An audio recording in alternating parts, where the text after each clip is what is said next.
So we just finished our dry run of Peter Rabbit. Thought we were recording. That wasn't exactly what happened, but here goes.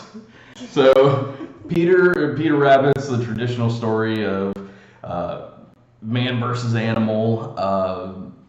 Peter gets into Mr. McGregor's farm, garden, whatever, steals his vegetables, and runs off. McGregor gets upset, tries to hunt him down and get rid of him, and whatever, you know the story. So then, many years later, the story continues, and Mr.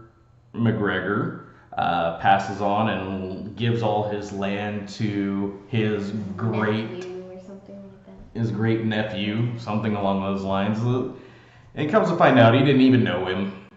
He's just the only living relative. So anyway, that story, that's where they kind of modernize the story and basically make it to where Peter and the new Mr. McGregor are at odds with one another.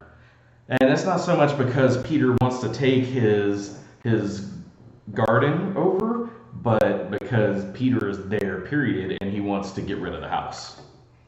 So there are a couple things about this movie, a few things that we liked. It was a funny movie.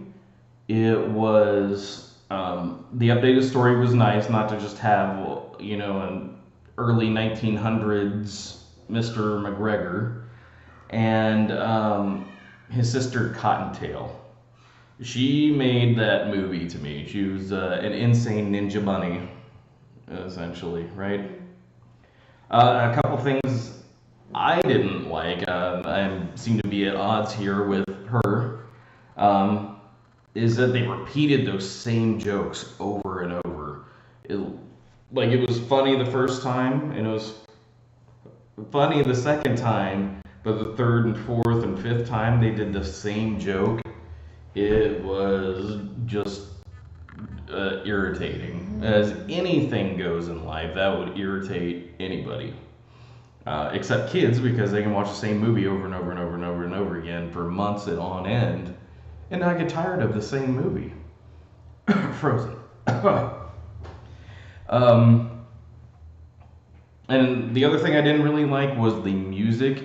I guess it kind of went along with it, but it was a English folk music with modern music tied into it, and I just didn't really care for it in all honesty. A lot of it was older stuff that really didn't make sense that it was in there, but outside of that, you know, it's whatever. I didn't care for it. She liked it. Wife liked it. Son liked it. Everyone liked it but me. And as much as I talked about critics and users being at odds, this time around it was pretty even. According to Rotten Tomatoes, critics gave it a 59 and users gave it a 61. So that's pretty close to what we came across. I gave it a 6, she gave it a 7, came to the middle, gave it about a 6.5 McGregor's carrots. That was the overall rating that we gave it. It was a good movie. It wasn't spectacular, but it was good. And yeah, that's pretty much where I stand on it. Is there anything you wanted to point out about it? I think that you're right about the jokes going over and over again, but there's nothing that I don't really like about it. Yeah, that was annoying.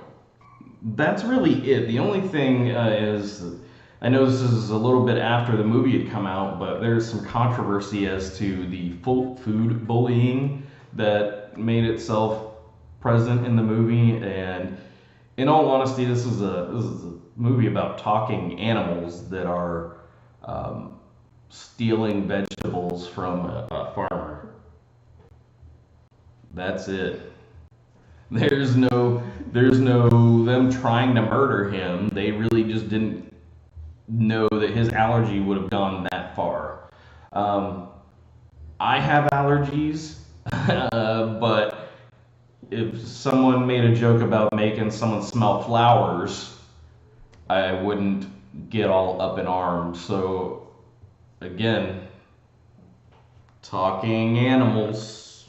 So anyway, what I would like you guys to do, if you like this video, go ahead and subscribe and let us know what you feel about this in the comments below.